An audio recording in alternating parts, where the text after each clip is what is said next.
हजारों करोड़ों वर्ष बीत गए उस कमल नाल में भ्रमण करते करते ब्रह्मा जी को, लेकिन उस नाल का आदि और अंत नहीं मिल पाया। नहीं मिल पाने के कारण बहुत निराश हो गए और बहुत थक गए, हरि की माया से मोहित हो गए। और कहते हैं कुछ ना मिलने के बाद भगवान विष्णु के पास आए और आकर के नमन किए, बोले कि मुझे तो कुछ पता ही नहीं चला कि कहाँ इसका आदि है और कहाँ अंत है। नारायण ने कहा कि इसका आदि और अंत पता लगाने की आवश्यकता भी नहीं है, जो अनंत है उसका अंत नहीं लगाया जा सकता है।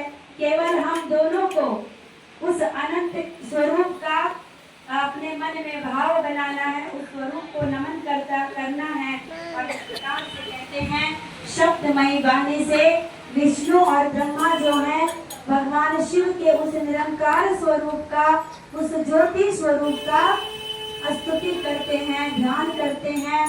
और वो जो ओम शब्द है, ओम शब्द संसार में सर्वप्रथम निरंकार स्वरूप से इसकी रचना हुई, उस ओम का ध्यान करते हैं, ओम का जाप करते हैं। और उसके बाद कहते हैं कि उमा सहित ओम जाप से भगवान शिव का प्रागट्य होता है।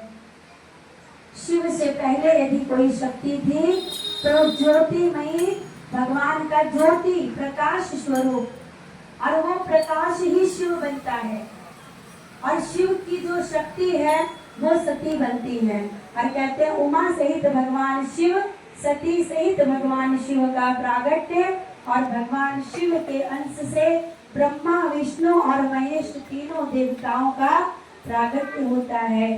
बोल भगवान शंकर भगवान की। कहते हैं कि इस प्रकार से कहते हैं शिव बोले कि तुम दोनों की भक्ति से मैं प्रसन्न हूँ। कौन दोनों?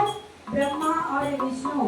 और बोले कि तुम दोनों मेरे ही समान हो, मेरे ही समान तुम दोनों में शक्ति होगी, और संसार की सृष्टि और पालन करने का कार्य, संहार करने का कार्य तुम तीनों को मैंने दिया। अच्छा, महेश और शिव और शंकर ये तीनों शक्तियां अलग हैं। शिव कौन है? शिव परम शक्ति है, निरंकार स्वरूप। निरंकार जब साकार हुआ तो शिव बन करके आए, और शिव ने जब अपना अंश धारण किया तो महेश बन गए, ब्रह्मा विष्णु और महेश। और जब प्रलय का समय आया तो वही महेश शंकर बन गए। इस प्रकार से ये शिव की परम शक्तियां हैं।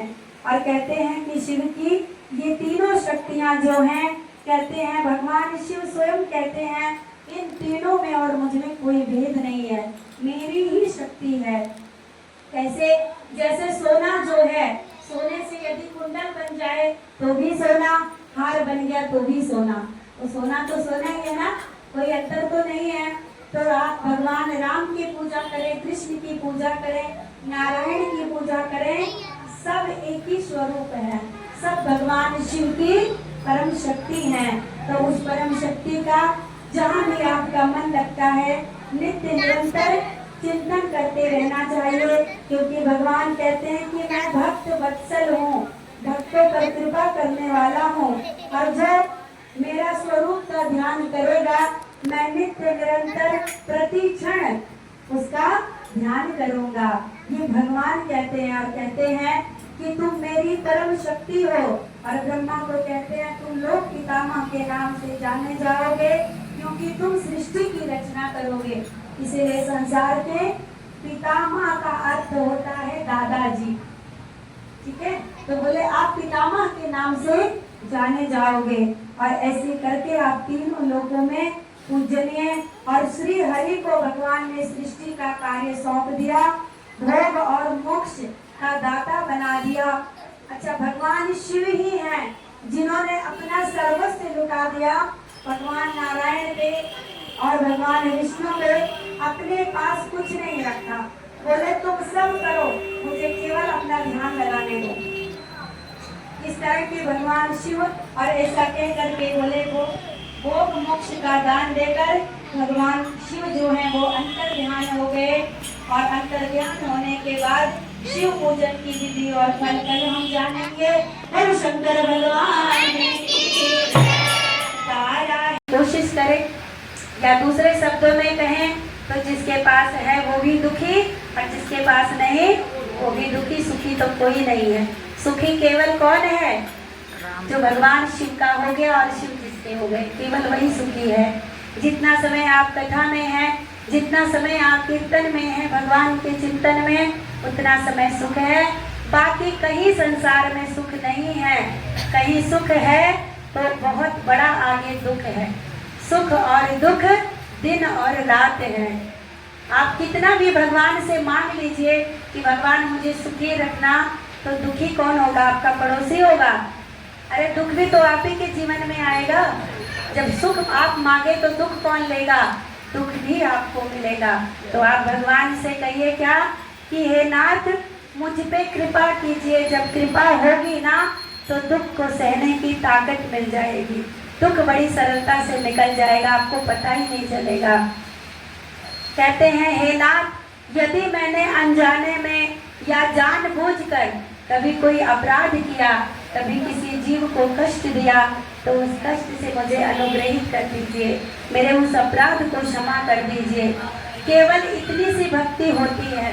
भगवान से केवल इतनी सी प्रार्थना करिए कि हे नाथ मेरे अपराधों को क्षमा कर दीजिए।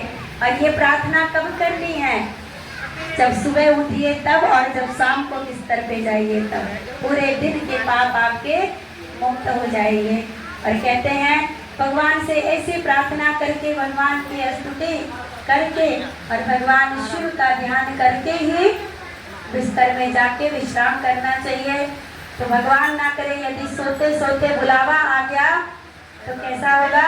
भगवान के चिंतन में ही आपका प्राण जाएगा।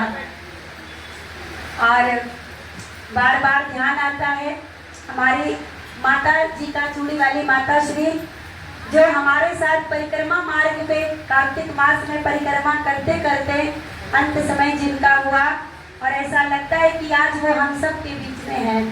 तो इस तरह का अगर मृत्यु मिले तो ऐसी मिले कि किसी से एक लोटा जल की जरूरत ना पड़े, चलते चलते जीवन निकल जाए। यही मृत्यु सर्वोत्तम मृत्यु है। अब कुछ लोग डरते हैं, कहते हैं भगवान अभी मत लेना।